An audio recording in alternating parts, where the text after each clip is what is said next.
Hello and welcome to Barging About, episode 3. Today we'll be going to have a look at the engine room of our barge, but we'll take a little gradual walk on board before we actually decide to go and actually see the engine room on board. Today is actually VE day, so we've got the flags up on the deck, just a little bit of decoration, just while this terrible time of COVID-19 is going on, so we thought just have something up, As a former serviceman myself, that I just feel it's right that we should have a little bit of celebration with everything that's going on. Yeah, so we thought we'd just put some flags around. It's nothing too major, but just a little bit of dress ship, just to take the mind off things. Plus, while everything's going on, it hopefully cheer people up. So here we are, coming on board the boat now. Tide's well out today, but weather's nice, which is quite good. It's a bit breezy, but quite warm, which is quite pleasant. So to enter the engine room, we've got to actually go down through the wheelhouse, then below the decks, to actually see the engine gearbox. I won't be taking the metal off the gland shaft today, but the, the bit that covers up the shaft anyway. Um, this is the wheelhouse we're still working on.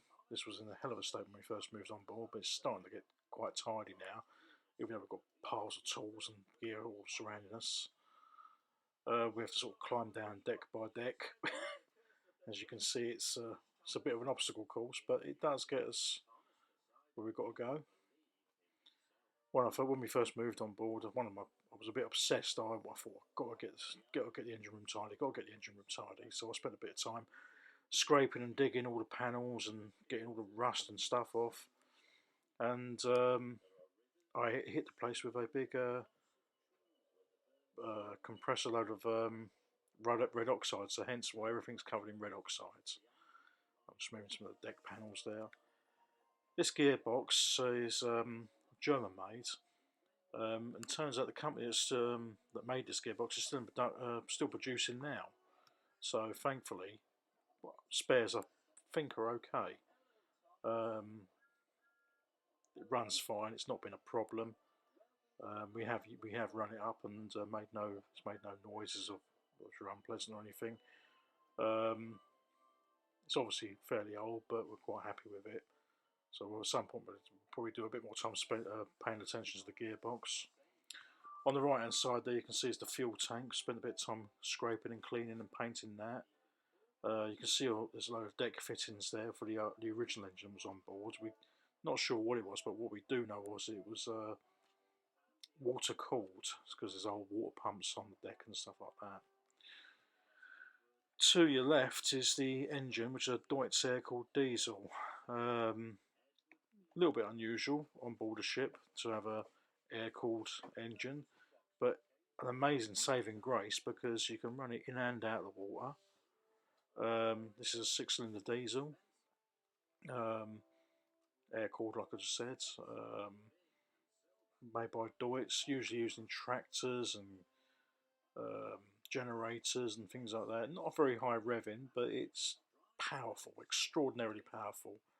Noisy old thing when it gets started, but once it warms up, it quiets down a bit. It's really, really nice. It's a interesting old thing.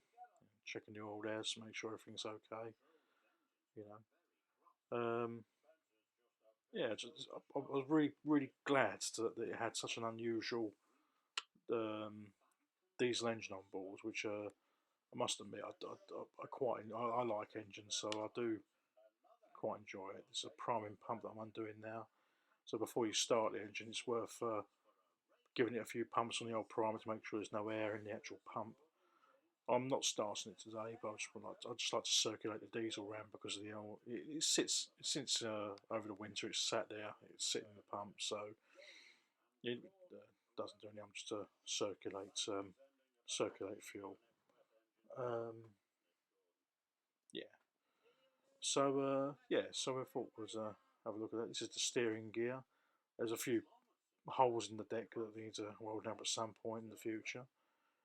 But you can, as you can see, it's quite a big old area in the engine room. You can see there's a lot of space that will be. You sort of think, oh, I wish I could put something else there to sort of use that space. But the problem is, you want to be sort of free and easy in the engine room. You don't want to be completely cluttered because, especially if you're going down a river or sea, you don't want to be in a situation where you've got to clamber over things. So I've tried to make it as sort of clear as possible.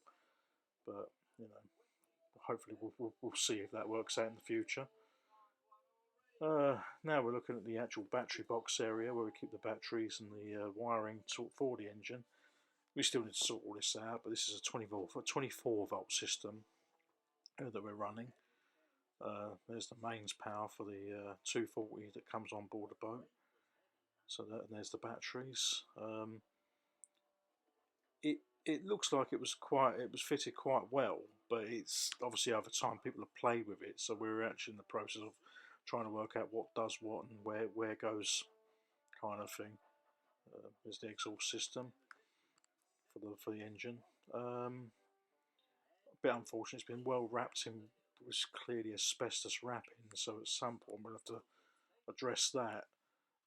Currently, it's not the end of the world. We'll have to sort of look into what we can do with it, but at least you don't burn your feet too much on it when it gets too hot. So it's what they usually use, and we're kind of like, well, we'll have to leave it as it is. I've got my hand on the step ladder that takes us out of the engine room straight into the wheelhouse. But unfortunately, we can't go that way because we've got a load of bits in the wheelhouse that, as you can see there, that are blocking the way. Just move my fiberglass hardener out of the way. Yeah, so there's the gearbox again. There's the step ladder. It'll take a step back. It gives you an idea of how large it is in the room. I'm now back by the other side of the engine again. So having a look around, looking at the steering gear.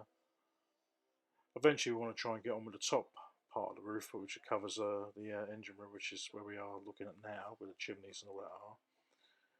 The two small stacks are the air intake, air outlets, and what bit we're looking down is the air intake, which actually is the air intake that cools the engine, and the two chimneys are actually bits for cooling, letting excess air out of the engine room. This is a bit of bonus footage. This is actually nothing to do with the engine area, but didn't realise it was going to be a surprisingly high tide day. Happens once or twice a year, where it actually covers the key and everything, and it's ridiculously high today. It's about nearly 2 to 3 foot higher than it should be.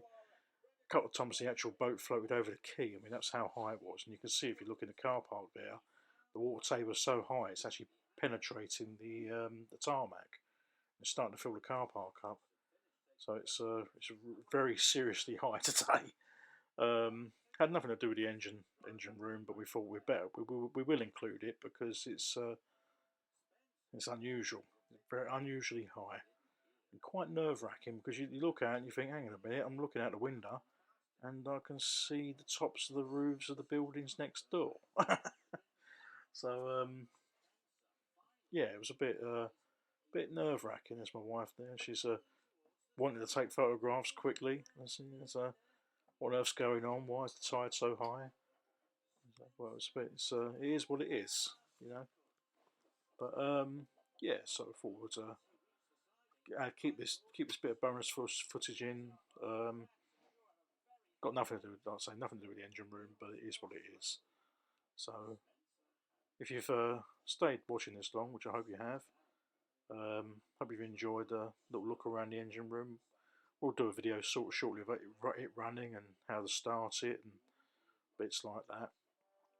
And maybe a service on a Deutz called diesel, just to sort of give people an idea what it's all about. And yeah, and hopefully it'll be of interest to you. We plan to do a few more of these sort of videos and you know pique your interest kind of thing. please forgive the sort of the stutteriness of my speech, because still getting used to the idea of doing this, and I'm hoping with more and more videos we'll actually get a bit more confident. I'm sort of a bit nervous about what we're doing at the moment. And obviously the as well can be quite annoying, so I do apologise for that. Yeah, so like I say, hope you enjoyed the video. If you want to comment and all that kind of thing, I would appreciate any comments on that. Any information, if you know anything about Deutz air-cooled diesel engines, especially the straight 6 model from about the 70s, we'll appreciate any information on that, including the gearbox as well, if you know anything about that too. Would like to hear any info on that you know about. And yeah, just subscribe, comment, thumbs up, thumbs down if you want to. If you want to call it rubbish, call it rubbish. It is what it is. You know, I just like to hope we give somebody some help out there somewhere, because when we started all this, it was really in the deep end, and you know, it's not easy living on things like this. There's no real help, and you know, you've got to try and do what you've got to try and do. And if this is helpful to somebody, then fingers crossed. You know what I mean? You know, we'd appreciate that it's actually helped somebody. Anyway, so I hope you enjoyed the pictures in the video, and obviously extremely high tide, because yeah, that was pretty nerve-wracking. So anyway, subscribe, comment, thumbs up, all the bits and pieces. Tell your friends, and we'll see you next time with our next episode of Barging About. Right, thank you very much. Cheers. Bye then.